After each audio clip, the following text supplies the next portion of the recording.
Let's start by talking about the coffee house circuit where you began and your memories of it, and was it a competitive scene you were working in? Well, obviously, the coffee house scene, in my opinion, started in Greenwich Village in New York. In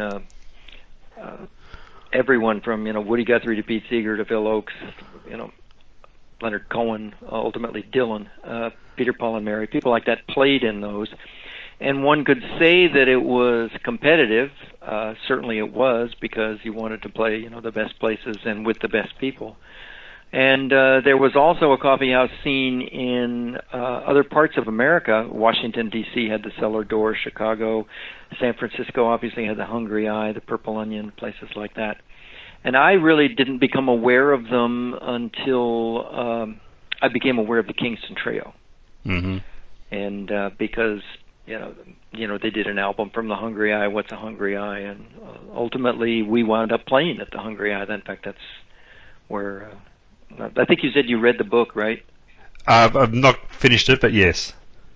Okay, well then, if you haven't finished, the part where we play the Hungry Eye is fairly early on in it. So, but my first real gigs were in coffee houses, but they were in the suburbs around L.A., and I was still in high school when we started doing that. So as far as competitiveness, yeah, there's our band's better than your band, but you want to be friends, and you want to listen, you want to learn, and what do you got to do to be, what is it that makes one band better than another? Mm. Those kinds of things were true. So as far as competition, I was like 17 or 18, and we would go to play at Hoot Nights, places out here near east of L.A. where I grew up. We got paid to play there, but we would go and play Hoot Night at the Troubadour. Hoot Night is like open mic night. And we would play places like that, trying to get not top billing, but get to play in the prime time zones, because they would run from 7 o'clock at night until 2 in the morning, and you didn't want to be there at 7 or 2 in the morning. So we would kind of scrap to try and get our best spot, and we were at that time people that were doing the same thing we were doing at the Troubadour was people like the Byrds, for example. Yeah.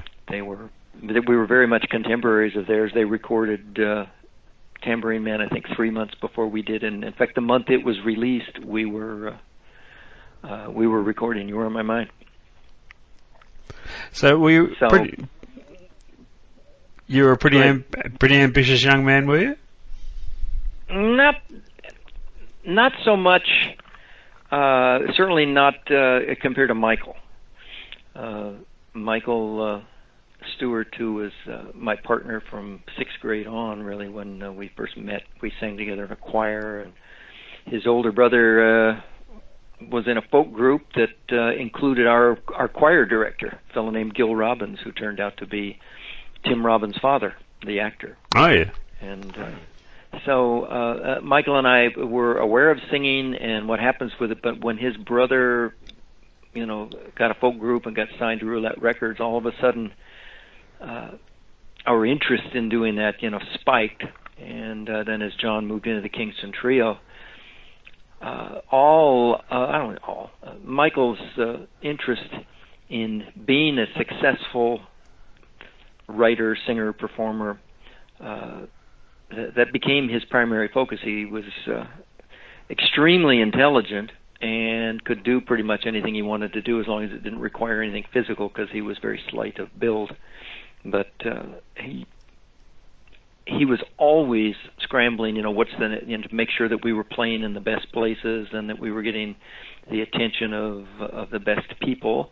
And because we lived in L.A., obviously, if you played at the Troubadour at the right time and the right night, then the right producer would walk in, hopefully, and sign you. So we were really working to do that, because his brother had done that, got the attention of the Kingston Trio, started writing for the Kingston Trio, and then ultimately that led him into the Kingston Trio. So it seemed like there was a path that one could follow if they just did these things.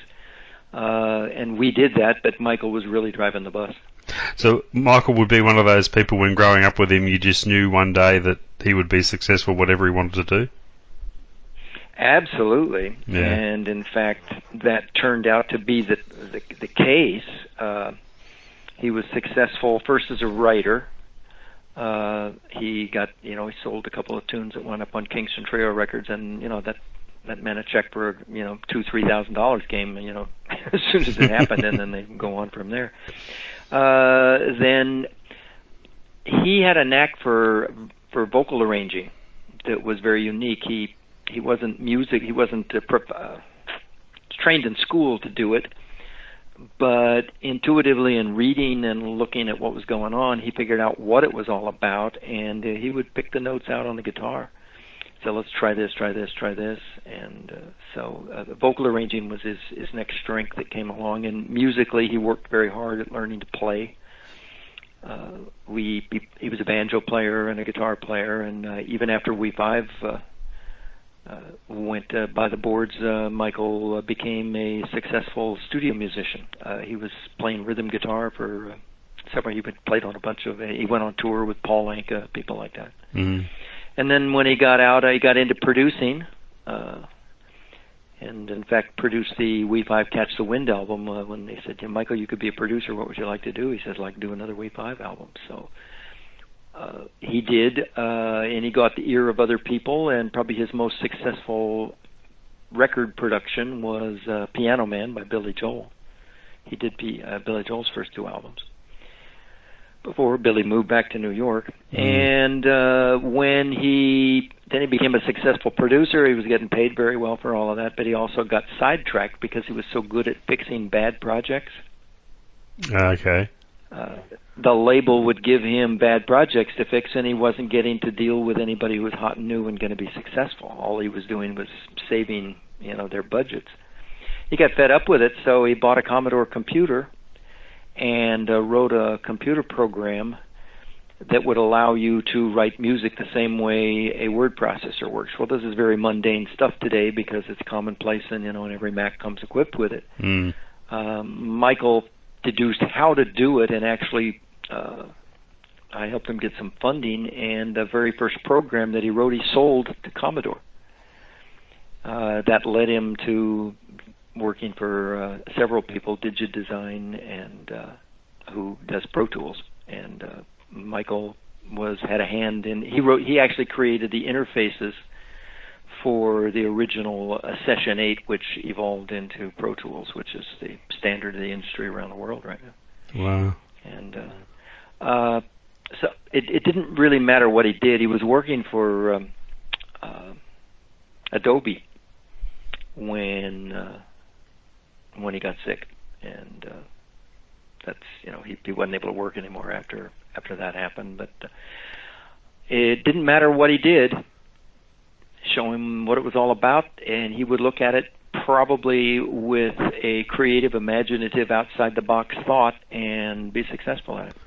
Sounds like he was like that in high school. He was bordering on genius.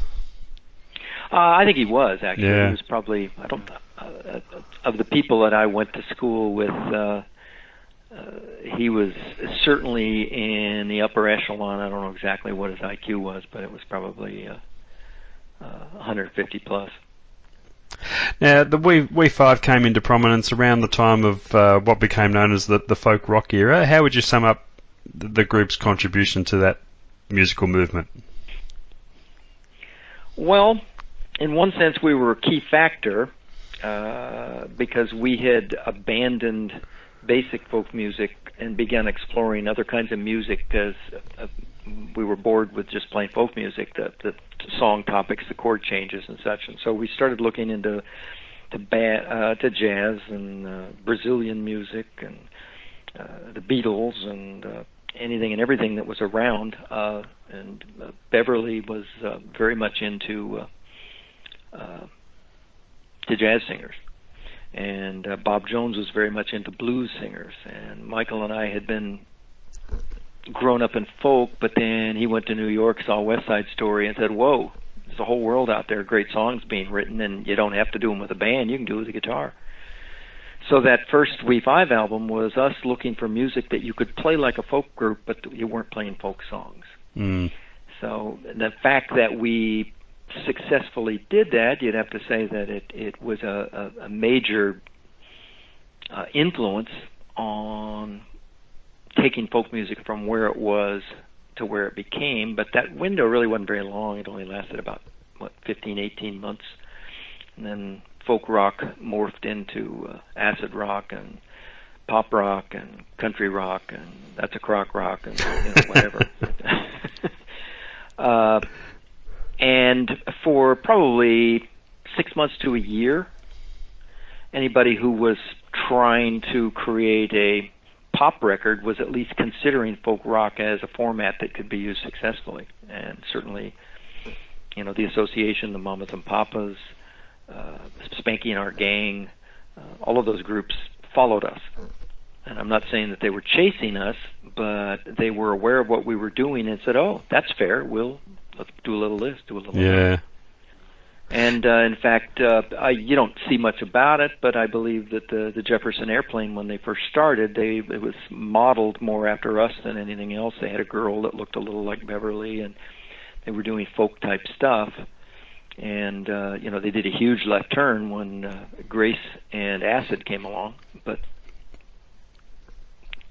those influences are everywhere. Yeah, sure. Do you remember the first time you heard Beverly sing and your first impressions? Honest answer, no. It would have been at a rehearsal. Impression, yes. I met her in a coffee shop with Michael when they'd been out on a date, and he said, "Hey, meet me over at such and such. I want you to meet this new girl I found." And first time we had a rehearsal, it was my awareness was okay.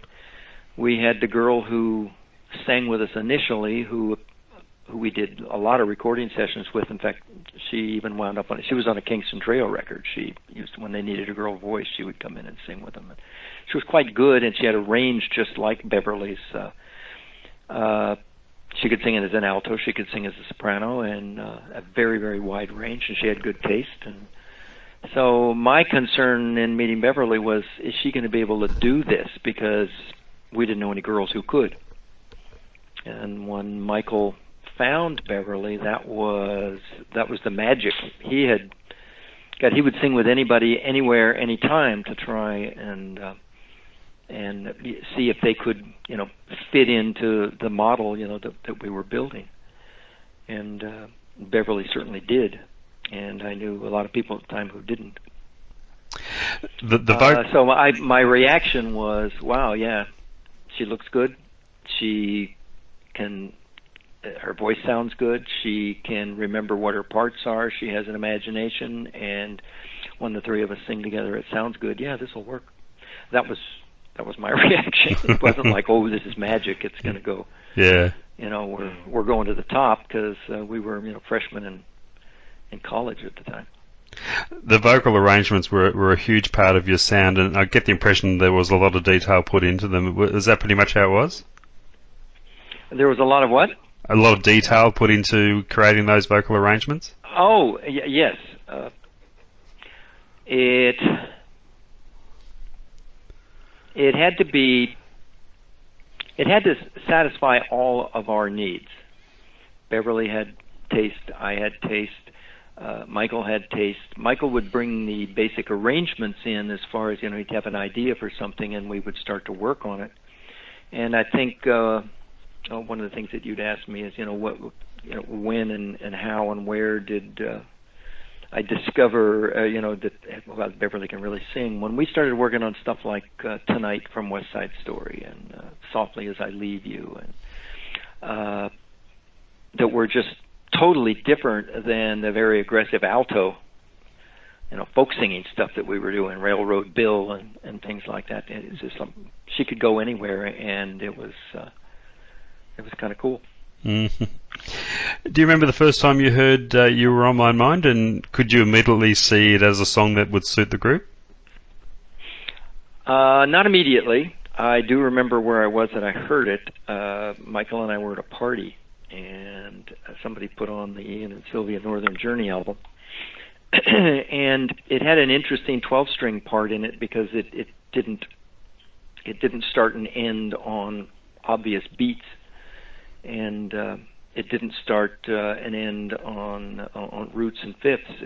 It just was kind of wacky the way they did it, but it was so not normal that it caught my ear, but I wasn't sure that I liked it or I didn't like it.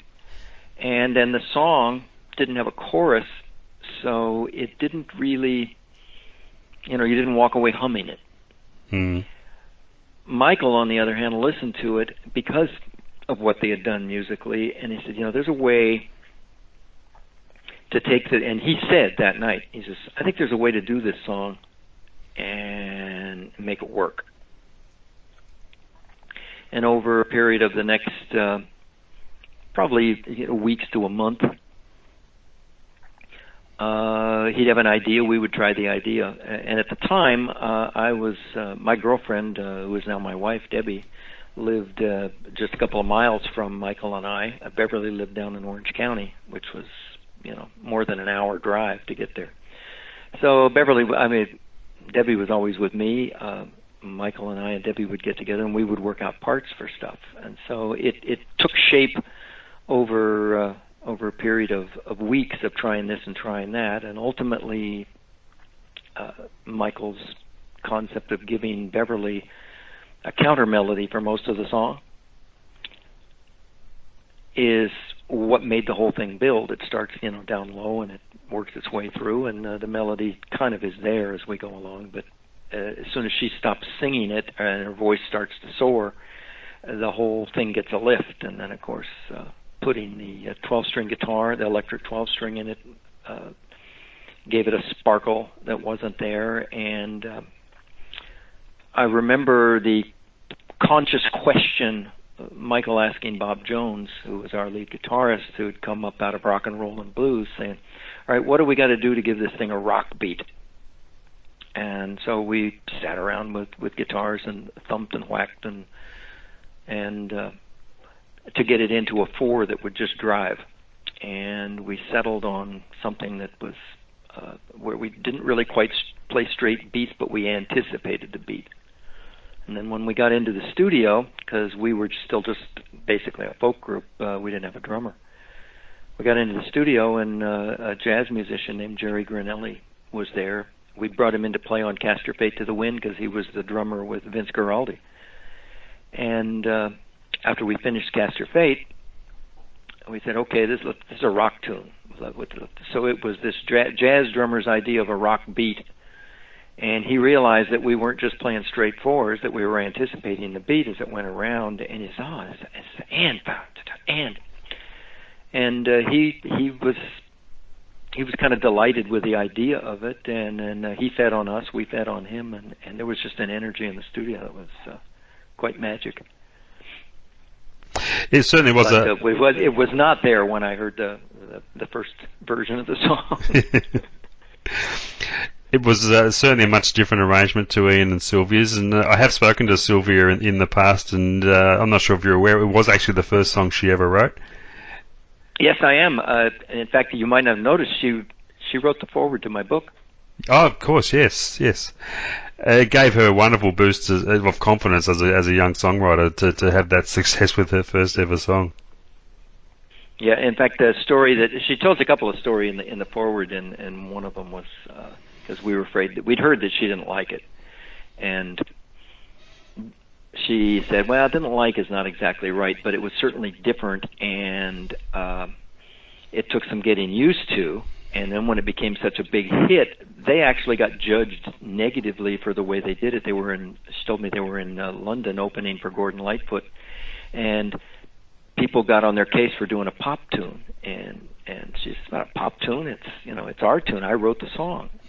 And Crispy and St. Peter had claimed that he had written it because he had a hit with it in England. He heard our version of it, put his name on it, thinking it was a public domain song. And Sylvia / Bob Dylan's publisher, Whitmark and Sons, went after him. In any event, it was quite different, and because it was successful, I think the last couple of lines in her foreword were, well, gee, it put my kids through school. It got me through a divorce. It got me through this. It got me through that. And yeah, guys, I like it. Yeah. Nice job. So you wrote in your nice to know. You wrote in your book a feeling of being a bit lost after that hit success and finding yourself suddenly playing large auditoriums and not quite being able to connect to the larger crowds. How disheartening was that at the time? Well, part of it was because I was still playing an acoustic guitar. Bob was an electric player from the get-go, and we took one of Michael's 12-string guitars and stuck a pickup in it. And so that pickup, that electric guitar on You Are My Money is not even a Rickenbacker. We bought one, and that's what we used on stage. But originally, it was just a folk 12-string with a pickup in it, and that's where that bright sound comes from. People have come up all the time and say, "How'd you get that sound out of a Rickenbacker?" And the answer is, we didn't use a Rickenbacker. But in any event, that my brain just wandered. I'm sorry. What did you just? I got off track. I'm sorry. Connecting with the larger audiences, the larger crowds. Oh, so here I am. I'm stuck on. We've gone from playing coffee houses to we did one gig with Phyllis Diller in the Round. That was a couple of thousand people, but there we just stood in the middle of the stage like the Kingston Trio did and just played at each other, and it was no big deal. And then we played a Herman's Hermits concert. It was Herman's Hermits, the Turtles, us, some other people, and it huge, noisy rock venue. And it was before sound systems came along that could accommodate what was going on. There were no monitors. You couldn't tell what you were doing. You couldn't tell if you were reaching people. And I was standing there with a let it go, Tim. I was standing there with an acoustic guitar that wasn't even mic'd. I mean, it was like Elvis Presley. You see footage of him playing the guitar and you can't hear the guitar because there's no microphone on it. And so that was a little disarming to me. It was a lot disarming, actually, and a lot of the stuff that we did was built on these acoustic finger picking and rhythm things that I was doing. And when you couldn't hear them, all of a sudden the arrangement didn't work. So I said, I've got to change. I got to do something about this. And so Bob and I went out on a search, and I wound up buying my first electric guitar, and it took a couple of months to actually learn how to play it and work it into the band. And I tried a couple of instruments before I found one that really worked. Today it's easy because there are transducers in acoustic guitars, but they were invented by Ovation, in the Glenn Campbell era. So that was the first problem, and then the next problem, as I said, the systems weren't good. We had learned how to mix ourselves listening to the sound coming back, off of the room. And you go into a big room and the sound comes back late. It is actually possible to learn how to still self-mix doing that, but it's not easy, and there's a learning curve. So we as a group had to go through that. And you're standing on a bigger stage where we used to be quite close to one another. Now we're spread out. Pete and I on one side, Mike and Bob on the other side, Beverly in the middle with a hand mic, walking around. And so we can't really tell what everybody else is doing. You have to know exactly what you're supposed to be doing. Sing and play it the way you know it's supposed to be done, and trust that it'll get out to the audience. That's new. We had a drummer with us, and drums are loud. We had to learn how to do that. All of that came, and we had, I think we did our first concert, a big concert, was an outdoor show with the Beach Boys in Santa Clara, where nobody could hear anything. Beach Boys sounded awful, too. It was just a dreadful sound system. The next thing was the one I talked about with Herman's Hermits. Mm. And the next concert we did was with Bill Cosby at Masonic Auditorium, which is about a 3,000-seat auditorium. But I had an electric guitar, and that was the first time that we, stepped over that line into the new world. Then we went out on the road for 2.5 weeks with the Righteous Brothers, and during that run, we came out of the other side of that a really good and a really tight group. We knew how to do exactly what we were doing because we'd been playing already for years. It was just, It was just learning how to tweak what we were doing to make it work in a bigger room. Bigger room, and you hear yeah. that even today. You know, somebody says, you know, there's a difference between playing a club, between playing a concert hall, and playing an arena. And you have to learn the rules. And if you got ability, you know, you can play to the rules, and it'll work. So I think we were successful at doing that. As a touring band, you were among the first integrated bands. Your drummer was African American. Tell us about the road experiences relating to that, and I believe you did encounter some hostility. How prepared were you for that? I wasn't prepared at all for it. Well, that's not fair. Because Grinelli, the guy who played on You Are My Mind, wouldn't play with us at a local gig we were doing. It was at a nightclub in San Jose. We lived in Sausalito at the time. And so he says, no, I can't do this. He was Frank, our manager, tried to get him to do it. He says, but there's a kid I give lessons to. He's really good. He'd be perfect for me. He's their age. And he had played with jazz musicians, you know, sneaking into nightclubs and stuff and playing. He was quite good. And so we kind of divide and conquer. Some of us were doing visiting rack jobbers to push, you know, the record, and then Bob went down to the club where we were going to be, met John, hooked up, and taught him what the songs were going to be so that he'd have a sense of what we were going to play. And we actually went on stage the first night without having ever rehearsed with the drummer. But and so I got down there and I met him. As this guy's black, and I asked Bob. He says, you know, I didn't know. He says, no, I didn't, but it's kind of cool. I says, what do you mean? Well, Bob grew up in Hawaii, where he was 1/4 Hawaiian, and that's not enough Hawaiian to not be considered, you know, a haole.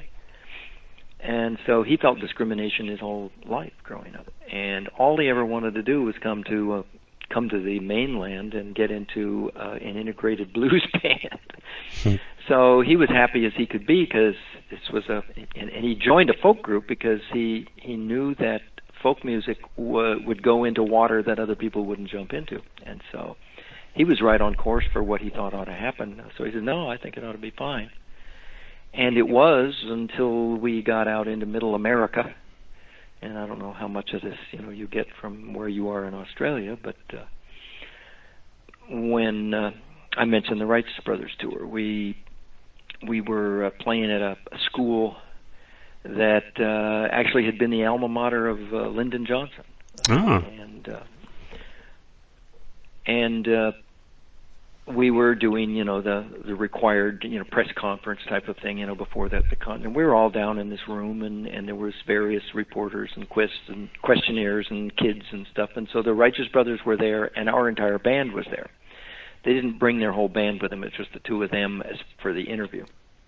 But all 6 of us were there. It was we 5 plus John, and they're asking this and that, and all of a sudden you became aware that the nature of the questions became very pointed, very racially shaded, and you got the sense that they were using language, you know, the N-word, stuff like that you just did not expect to be hearing coming out of anybody's mouth, let alone with John sitting there in the room. Well, the way they were doing it, that they were attacking the Righteous Brothers for singing black music.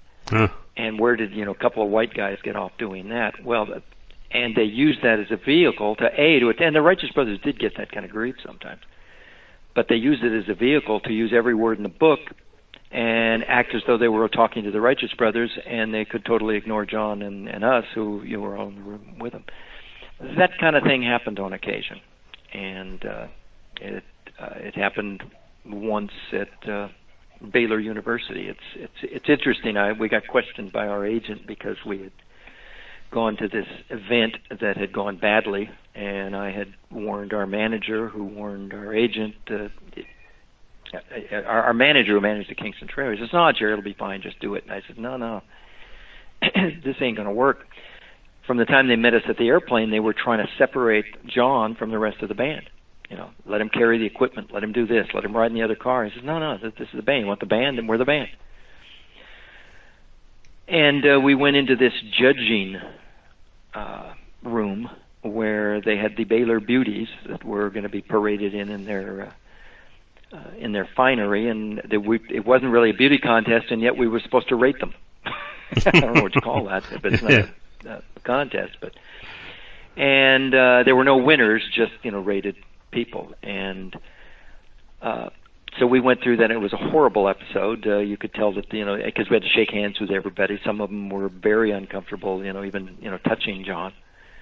And this was 1965, and that part of the world really hadn't gotten there yet. Yeah.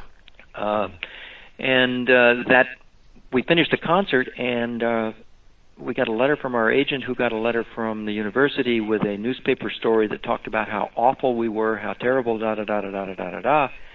The audience loved the show that we did. And they wrote about anything and everything but the show. It was one of those, well, the people seemed to like them. But they just needed to vent this hostility. And I thought, times have changed and all that. And I don't know if you've got it down there, but Baylor University just went through a thing where literally it had an official policy that kind of got in the way of any woman ever claiming that she had been misused, mishandled, or anything else. And there was the cover-up was thorough and complete, and it permeated everything all the way to the top to the bottom. And I said, well, I guess that thinking has been there a long time, and they can apply it to anything they want. Anyway, that was an experience that was very, very uncomfortable, and it was so bad that I couldn't get our our manager, to believe that we were telling the truth. He actually thought I was lying to him, and I said, "Come on, Frank, that's not the case." And we were in Atlanta one time when we were on a bus tour with Bo Diddley, who he was fine. We stayed in the same places almost all the time, but we got to Atlanta, and he grabbed John. He says, "Come on, let's go." And John says, "Go where?" He says, "Well, you don't want to stay here." And John, we all roomed together, and so he says, "No, we're fine. But Bo tried to get him to go with him. He wouldn't do it, and we went into this big hotel, a 4-star hotel in Atlanta, and they didn't want to, let us into the room, and then B, they didn't want to let us into the restaurant, and then C, they didn't want to take his order. And we were 18, 19, 20-year-old kids, and we were probably fairly obnoxious in our our behavior in response to what they were doing. Nevertheless, it didn't play well. And when we got to the show that night, and Bo says, "How'd it go?" and described the stuff that had gone on, where they wouldn't take his order, so we bought food for him and gave it to him, fed him at the table. And Bo said, "Well, you were lucky, but next time you should come with me. You'll get a better hotel, you'll certainly get a better reception, and you'll definitely get better food." Mm-hmm. However, John, that never happened. We never went anywhere that John didn't go with. Yeah. Now, you released the song "Get Together" a couple of years before the Youngbloods released their version. Their version, of course, was a major worldwide hit, where yours didn't make it to that extent. Any theories on why the song didn't work in the marketplace for you?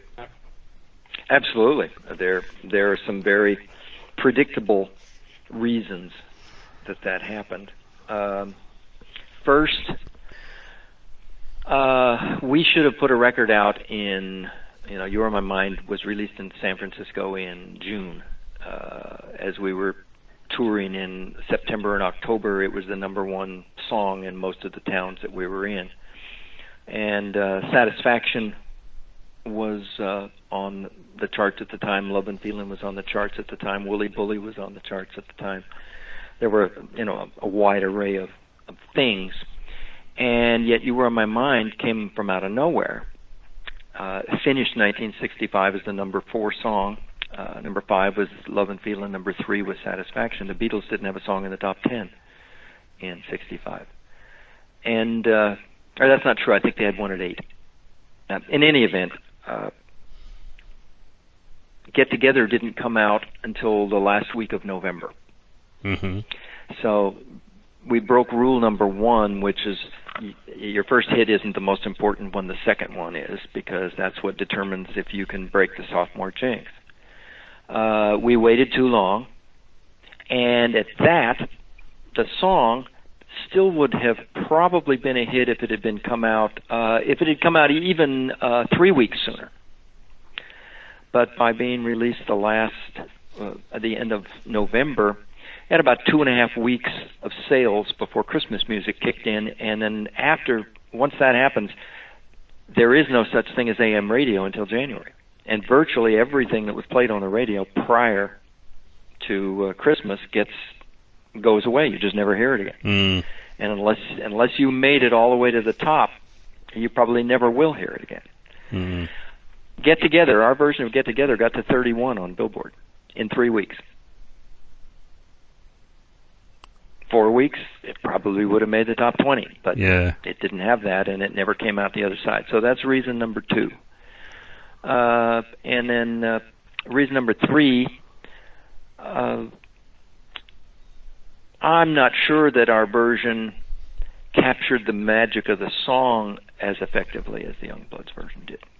That it was kind of, it was written as a folk song by Dino Valenti. He wrote it in New York, came to L.A., needed some money, and he had just gotten out of, I won't get into the what's or the whys, but he needed some money, and the Kingston Trio bought the copyright for it. And so they put it on an album before we did. That's how come we had the song. The Kingston Trio owned it, and the Kingston Trio was our management company and our record production company, and we shared a manager and all of that. So we had the song, we did the thing, but then we tried to make it big. And we recorded in 3 different places, and every place we went, we just kept trying to, it was like a layer cake. We kept trying to throw more frosting on it, and big, it was fine, and it's a good recording, but it's not the kind of song that gets big with a big finale. It just kind of meanders, and that's all the Youngbloods did with it. They just kind of let it meander, and then of course you put that together with some smoke and the era. 68, a couple of years passed, and all of a sudden it's the perfect song for what's going on. Yeah. That's our grapes. That's the reality of things. That's why it was. to everything there is a season. Yep. And a time. So when Beverly decided to leave the group, do you recall what your first intentions were for the future of the group? Was it an immediate decision to find another female singer? Well, I won't get into it. If somebody's interested, they can read the book, because I do talk in pretty big detail about what happened. We'd spent a couple of years, about a year and a half, doing concerts, people screaming, "When are you going to do another record? Well, I love that record. I love that record. You got to do another record." And we would do concerts where the music that we played ranged from, the whisper quiet stuff to some very heavy-duty rock, and people just knocked out by it, and they'd say, where can I get that rock tune there, that instrumental that you played, da-da-da-da-da. Well, we weren't putting anything out, and after about a year, that got really hard to hear. People come up to you and say, well, when are you going to put out another record? Well, we didn't control that. So that was a frustration, and we had done about 50 Coca-Cola commercials, none of which satisfied Coca-Cola, because they wanted, I woke up this morning, Coke was on my mind, and our manager wouldn't let us do it. And so, when things aren't going, when you can see, daylight on the other side, and you can almost touch it, but you can't go there, that gets frustrating. And when people, particularly, late teenagers, early, I was 21 at the time, and I was the oldest one in the group. You start picking. It's like a scab. And you start picking at it, and it hurts, and you find something wrong with everything. And our bass player rebelled by saying, I think I want to, get playing the symphony, and then another part of the band said, no, you need to be, you got to be listening to Otis Redding records. And so as people start saying, you do this and then we'll be better, that's not a healthy situation. And so Peter ultimately finally said, you know what, I'm going to go and do something else. You guys knock yourself out. Beverly said, if Peter's gone, I'm gone. She literally said that. And so then Bob said, well, we've been working on some really good stuff. We'll just go in the studio and we'll develop a new thing, and maybe we'll get another girl. And whereupon the manager said, wait a minute. No Beverly, no We Five, unless Debbie, my wife at the time, will do it. Everybody looks at me with a stink eye because Debbie was very anti-drug, and there were a few people that were very pro-drug, and they didn't want to be around her. And so I thought to myself, well, let's see. Frank has said we could keep doing this with Debbie, and I know we could do it because she'd actually sat in for us on a couple of things, and she was there when we worked out You Were on My Mind. She was the one Michael and I developed the arrangement with. No doubt that she could sing, she looked good, if all of those things were fine.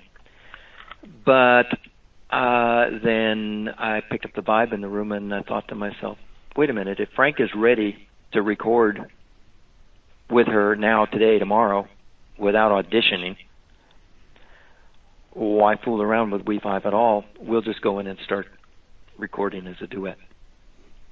And so we started doing that immediately, and anybody who's interested can hear some of that work. It's on an Ace, I'm not sure if Ace is the label, but Ace owns the label that did it. There's a collective called Sing Me a Rainbow that was all these recordings of these groups that Frank Werber had in San Francisco that never broke free. We Five was really the only success that ever came in, yet he had dozens of people that were recording in that studio.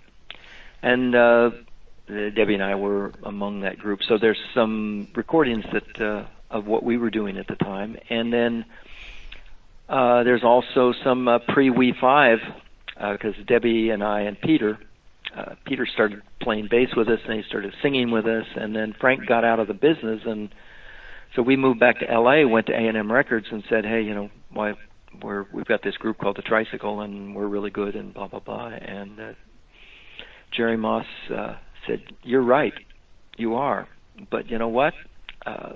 We'll move on with this thing, but why don't you look into getting the name We Five? So we went to the rest of the group members who'd all moved on to do other things and made a settlement arrangement with them to get the name, and we started recording again as We Five in '68. But it's not what I set out to do. It just seemed like a good idea at the time. Yeah.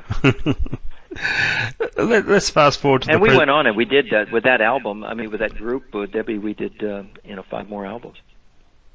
Most people don't know they exist, but they're out there. And they're good albums. Yeah. I don't know if you heard any of them, but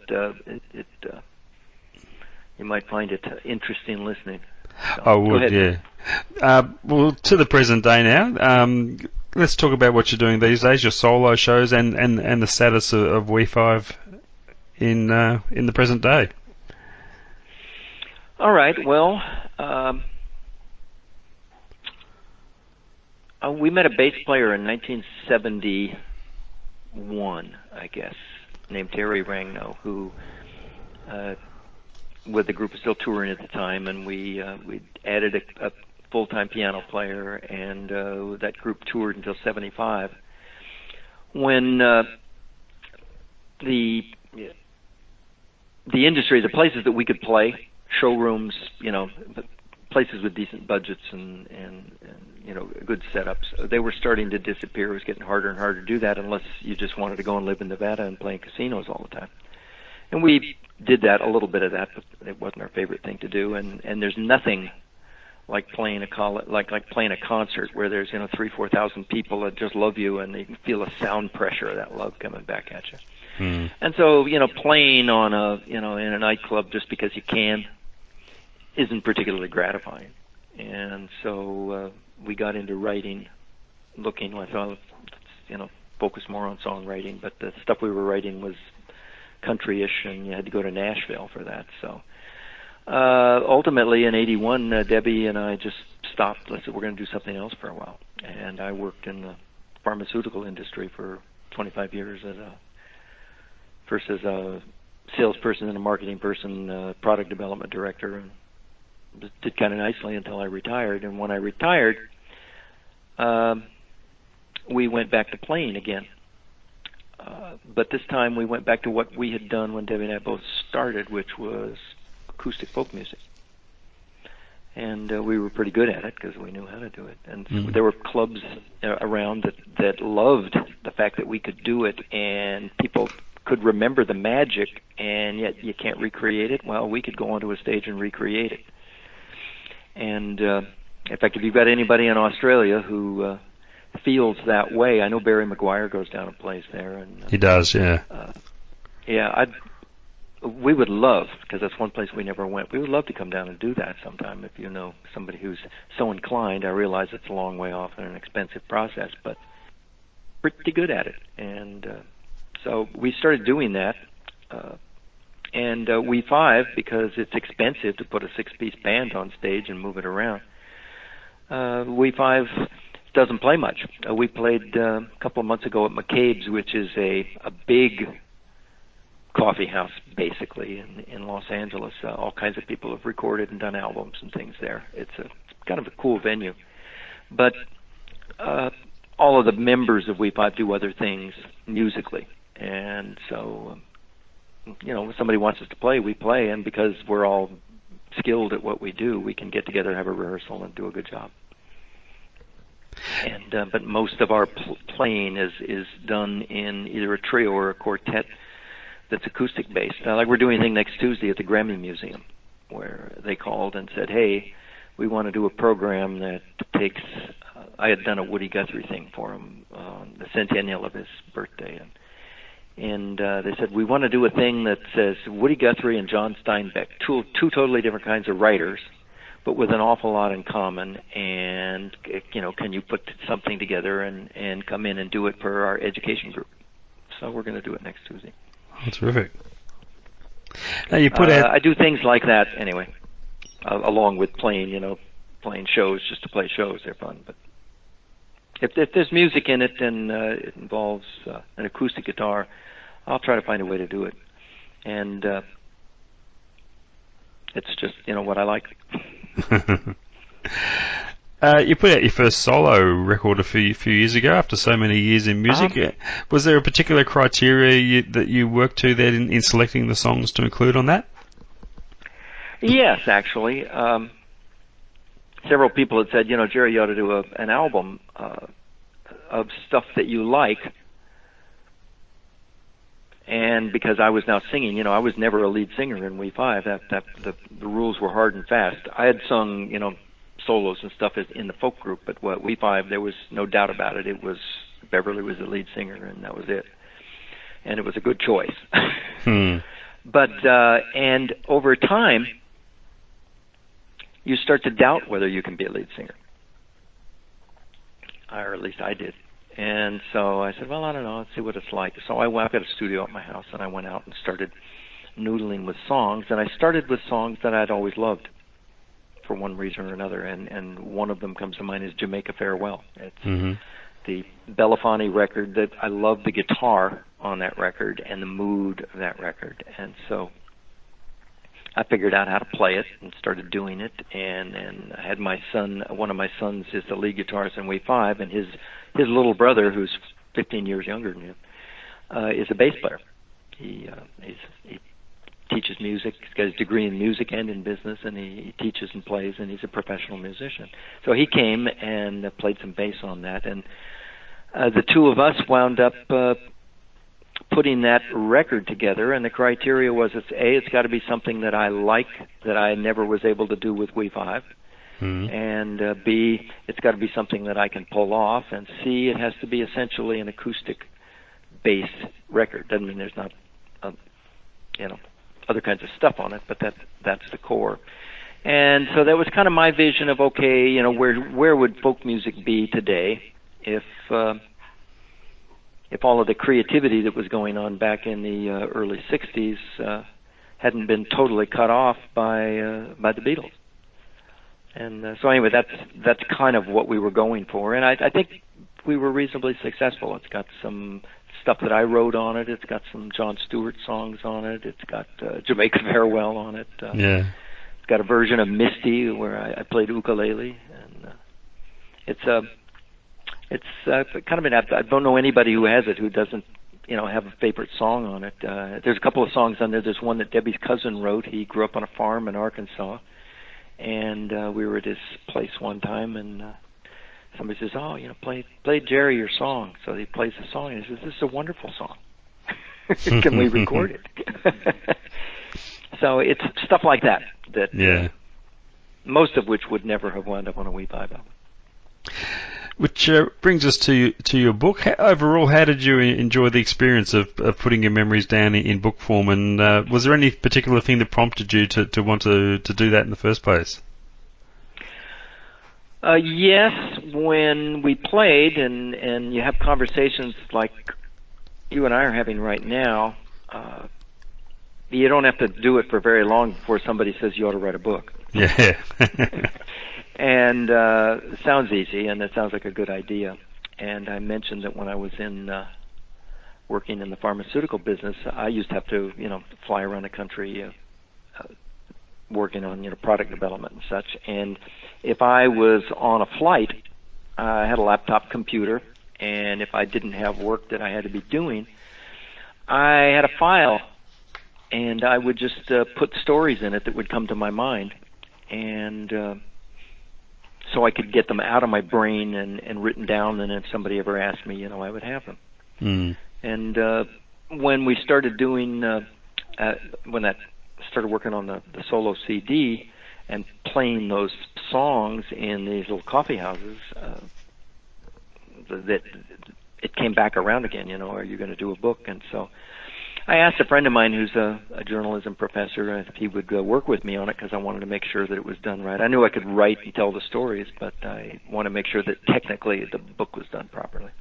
He said, "Well, I can't, but I know a guy who'd be good for it." And the guy who I worked with, Alan Rifkin, was a published novelist at the time, a journalism professor at Cal State Long Beach, and a not-so-secret admirer reviewer on my mind from the time he was 12 years old. And he's a really good interviewer, and so we struck up a conversation. It seemed like a good idea, and said, "Let's do this." It took a couple of years to get it done, but I think that it came out quite well, and any of the reviews that came along acknowledge that they don't say this, but they acknowledge that I made a good decision in working with a professional writer, so that the amateurism didn't show through, and that the stories are there. And because he was a good interviewer, we had criteria that we agreed was that I was a nobody who happened to have experienced, a little time in the white-hot room of success, but it wasn't because of me. So I was kind of an observer of what was going on. And this all occurred in the 60s, when America, certainly in the world, in actuality, were going through some incredible changes, sociologically, spiritually, politically, ethically, moral, you name it.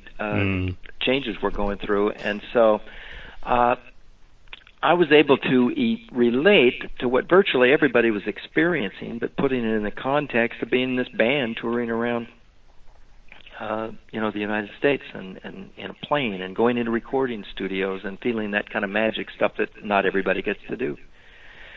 So we, in talking with the publisher who wound up doing the book, the same publisher that did the Kingston Trio book, and he said, as long as, I think a memoir is a great idea, as long as you'll make it a look at society in general, and not just I did this and then I did that. It's got to be what was going on around me. And so we settled on that as the criteria. And then the deal was I could talk about and write about anything I wanted, as long as I could convince Alan that it fit the model. And if I couldn't, then he'd say, well, no, it's not going in. And then that would force me to have to go back, and because I knew the kind of things that rang his bell, I would have to find a way to ring his bell with it. And as a result, I think we came up with a really good book because it forced me to go beyond just telling a tale. Yeah, yeah. And anybody who reads it basically says, oh, I felt that. Oh, I did that. Yeah, I remember that. Rather than Jerry did this, Jerry did that, Jerry did something else. Yeah. And, so it was a great experience. It had its moments when it was extremely challenging because, we'd dogfight over some of these things. But in the end, if I didn't like it, it didn't go in. If he didn't like it, it didn't go in. And so we wound up with almost 300 pages of stuff we both liked. And a wonderful result. And just before I let you go, Jerry, upcoming plans, anything you can tell us about that we can look forward to from you in the near future? Well, I mentioned we'll be at the Grammy Museum at LA Live next Tuesday doing a program for them. This will be the third one that I've done because they've discovered that I can go in, bring an acoustic guitar, and about a month ago we played for about 100 Los Angeles Unified School District music teachers. And did kind of what I'm doing right here, although we played certain songs. And so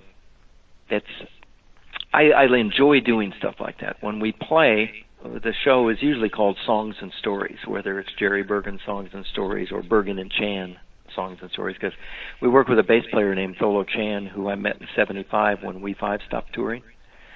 And he and Debbie and I worked as a trio for up until '81. And he is right now the bass player in the new Christie Minstrels. Oh, right. He splits his time between what we're doing and it's all musically compatible. So life is kind of nice, in that respect. Tremendous.